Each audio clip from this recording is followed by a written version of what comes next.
buradayız. Hoş geldiniz. İl Başkanımız Avukat Ahmet Karaoslan. Hayırlı işler. Nasılsınız? Esnafımız paket servis bu süreçte zaten çok yetersiz kalıyor. Değil mi?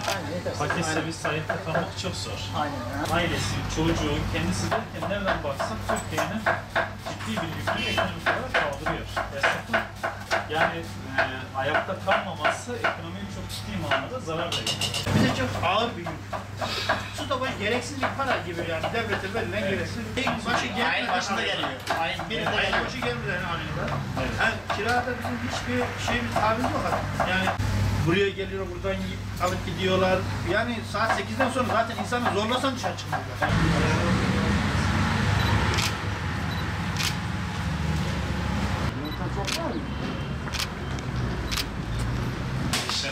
Kolay gelsin. İnşallah. İl Başkanımız Avukat Ahmet Karaoslan. Hüseyin Bey. Hüseyin Bey. Evet. Bazı vergi tabi olanları mesela basit usulda verecek diyorlar. Evet. Artık şahıs olarak veriyorlar mı bilmiyorum şahıs vergi tabi olanlara. Onlar tam net değil.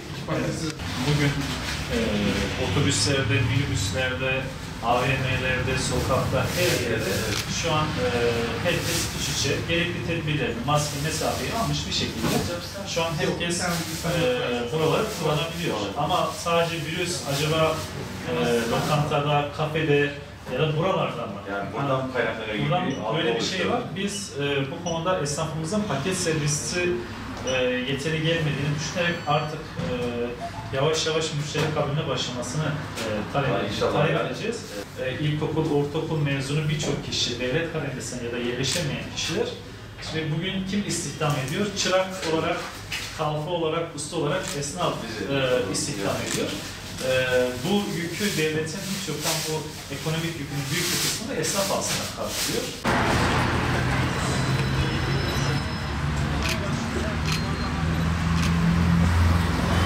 Bu tarafta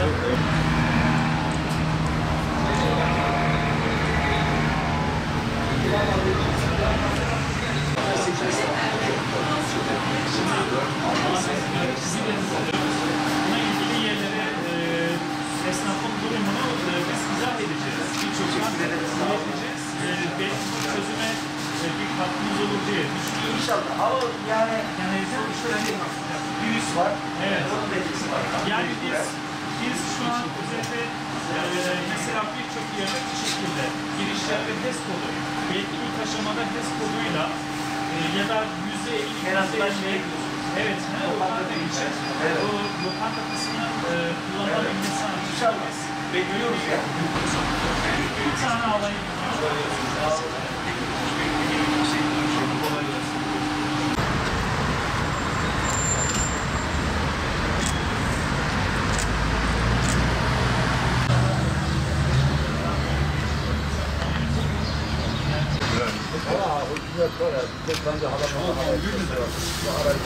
Evet. O zaten evet. Kaç kafa 2000 lira. Yani şimdi ekonomi herkesin gündemidir. Bugün sabah yola çıkan herkesin aklında akşam nasıl evime ekmek götüreceğim, yediğimizi nasıl kazanacağız?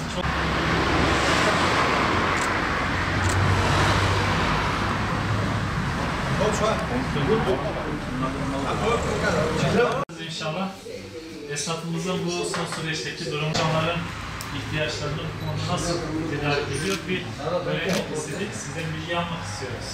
Vallahi şimdi biraz sıkıntı var tabii. Bir indirim falan da yapmadılar değil mi? Hiç yapmadılar. Evet. Şeyleri yok yani. Sizin burada normalde daha önce müşteri kabulünüz vardı. Tabii var zaten. Yani o ciddi, onun olmaması size çok etki etti mi? Tabii etki etmez olur mu? Yani biz ciromuz bayağı düştü yani. Yüzde kaç düştü? Yani yarı yarıya ciro düştü. Evet. Tabii bu çalışanların da ister istemez geçimine, artık buraların müşteri kabul edilmesinden biz taraftarız. Aynen. Çünkü esnaf şu an al götür ve ya da paket servisi de artık ayakta kalmakta çok zorlanıyor. Aynen sıkıntı yaşıyoruz. Yani. Evet. Allah kolaylık versin, Allah bereket versin. Sağ olun. Allah bereket versin. Sağ olun, tekrardan teşekkür size ederim. kolay gelsin. İnşallah tez zamanda inanıyoruz buraya masanızı aşarsınız, müşteri kabulüne başlarsınız. Yani sabredeceğiz, ayakta kalacağız. İnşallah bu zor günleri atlatacağız. İnşallah. İnşallah. Allah kolaylık versin. Hayırlı işler dileriz. Tekrardan Allah bereket versin. Afiyet olsun. Sağ olun. Bunları gerek siyasi mevcilere iletmek, gerek valiliğe vesaire ya da sosyal medyada bunları gündem ederek çoktan adım atmasına çok teşekkür ederiz. Biz de memnun olduk size tanıdığımıza. Allah bereket versin. Tekrardan Allah kolaylık versin. Bu çalışmalar duacı olun inşallah. Sağ olun. Ayağınıza sağlık. Bir Hudapar bir faiz için, yüzüne için, Evet. İstanbul Sözleşmesi için. Evet. Bir şeye gündeme getiriliyor. Bunlar sürekli yok şu an. Şu an bu konuda en fazla bunu gündeme taşıyan sosyal medyadan araştırabilirsin. Yani halkın ekonomik olarak yani büyük bir çoğunluğu asgari ücretle geçiniyor şu an. Çocuğu, oğlu, kızı, doğru mu? Bu gelir dağılımının eşitlik olması da adil bir düzende olması lazım. Hiç yoktan asgari ücret diye bir şey değil, insani bir ücretin olması lazım. Yani bugün insan asgari ücret pazarlık konusu bile yapılması karşıdaki kişiye bir hakarettir esas. Doğru değil mi? Yani bu durum oluyor. Yani halkın tabanı artmıyor. Bazı kişilerin artık biz diyoruz ki Türkiye'nin hepsininki artmış. Biz bu konuları inşallah çok gündeme ediyoruz. Şu son süreçte bunlarla ilgili mesela en son bu hukuksuzluğa hayır, İstanbul Sözleşmesi, askeri ücret, bunlarla ilgili Kürt meselesi vesaire ciddi manada bir gündem oluşturuldu. Ve en son Erdoğan'la yakın zamanda bir görüşme sağlandı. Evet görüşüldü. Belki takip etmiyorsunuz. Yaklaşık bir hafta önce Erdoğan'la görüşüldü. Birçok sıkıntı ve sorun orada birinci elden bile getiriyor. Arkadaşlarımız, siyasi arkadaşlarımız, genel merkezdekiler her gün bir bakanlığa gidip bu sorunlarla ilgili bizim gibi tabandan aldıkları bilgileri raporlaştırarak ilgili yerleri götürüp oraları zorluyorlar inşallah. Bu konuda İnşallah düzeltirler. Biz vallahi cehenneme doğru gidiyoruz. Aynen. Bugün Ankara'da paket servisiyle çalışan esnafımızı ziyaret ettik. Onların sorun ve sıkıntılarını yerinde tespit ettik. Paket servisiyle çalışan esnafımız şu an çok zor durumda. Özelde müşteri kabul edilmemekten dolayı cirolarında ciddi düşüşler yaşanmış durumda. Şu an halk, otobüs, minibüs vesaire AVM gibi birçok yerde iç içeyken buralarda esnafın müşteri kabul edememesi, buralarda ticaretin yapılamamasından dolayı ciddi bir mağduriyet söz konusu. Bir an önce kontrollü bir şekilde müşteri kabulüne başlayarak esnafımızın bu konuda mağduriyetinin giderilmesini istiyoruz.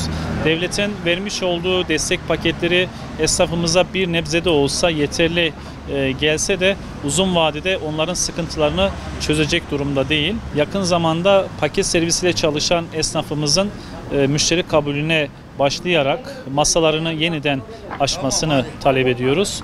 Esnafın güçlü olmadığı bir ülkede ekonominin gücünden bahsetmek mümkün değildir.